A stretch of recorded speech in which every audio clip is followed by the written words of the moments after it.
जय श्री कृष्ण। श्रीमद् भगवद गीता अध्याय 13 श्लोक 8। अमानित्वं मदम्भित्वम् अहिंसा शान्तिरार्जवम् आचार्योपासनं शौचं स्थैर्यमात्मविनिग्रहः। श्लोक 9। इंद्रियार्थेषु वैराग्यमनहंकार एव च जन्म मृत्यु जरा व्याधि दुःख दोषानुदर्शनम्। श्लोक 10। असक्तिरनभिष्वङ्गः पुत्रदारगृहादिषु नित्यं च समचित्तत्वमिष्टा निष्ठोपपत्तिषु। श्लोक 11। मयि चानन्ययोगेन भक्तिरव्यभिचारिणी विविक्तदेशसेवित्वम् अरतिर्जनसंसदि। श्लोक 12। अध्यात्मज्ञानित्यत्वं तत्त्वज्ञानार्थदर्शनम् एतज्ज्ञानमिति प्रोक्तं ज्ञानं यदतोऽन्यथा।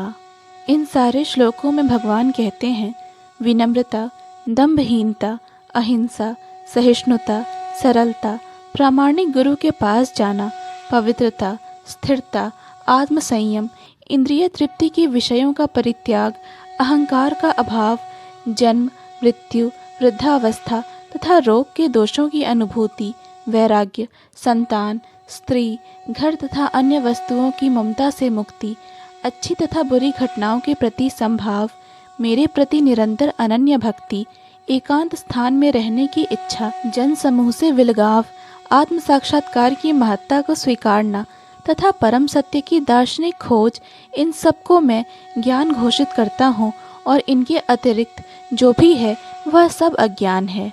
अर्थात भगवान श्री कृष्ण ने उस सच्चे ज्ञान का विस्तृत वर्णन किया है जो मनुष्य को आत्म साक्षात्कार और मोक्ष की ओर ले जाता है।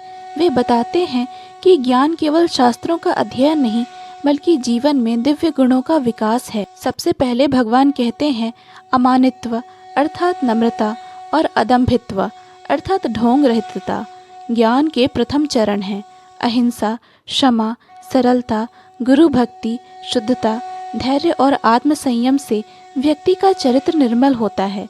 ये गुण मन को इंद्रिय विषयों से दूर और सत्य की खोज के योग्य बनाते हैं। फिर वे कहते हैं कि इंद्रिय विषयों में वैराग्य, अहंकार का अभाव और जन्म मृत्यु जरा व्याधि और दुख जैसे सांसारिक दोषों का निरंतर स्मरण करना चाहिए। इससे साधक संसार की अस्थिरता को समझकर आत्मचिंतन में प्रवृत्त होता है।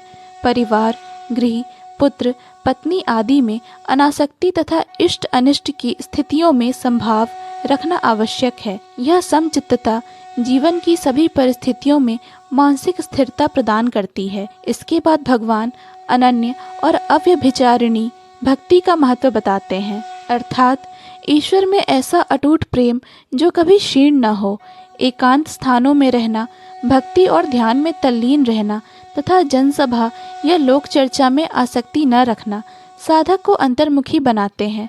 अंत में वे कहते हैं कि आत्मज्ञान की नित्यता और तत्व दर्शन की प्रवृत्ति ही सच्चा ज्ञान है और जो इससे विपरीत है वही अज्ञान है। इन 5 श्लोकों में भगवान ने स्पष्ट किया है कि सच्चा ज्ञान केवल विचार नहीं बल्कि आचरण, भक्ति, विवेक, समत्व और आत्मदर्शन का समन्वय है।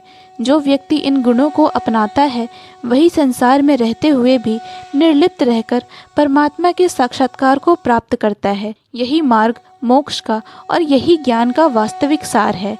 जय श्री कृष्ण। पूर्ण भगवद गीता के श्लोकों को सुनने और समझने के लिए कृपया इस चैनल को सब्सक्राइब करें। वीडियो पसंद आया हो तो लाइक और शेयर करें।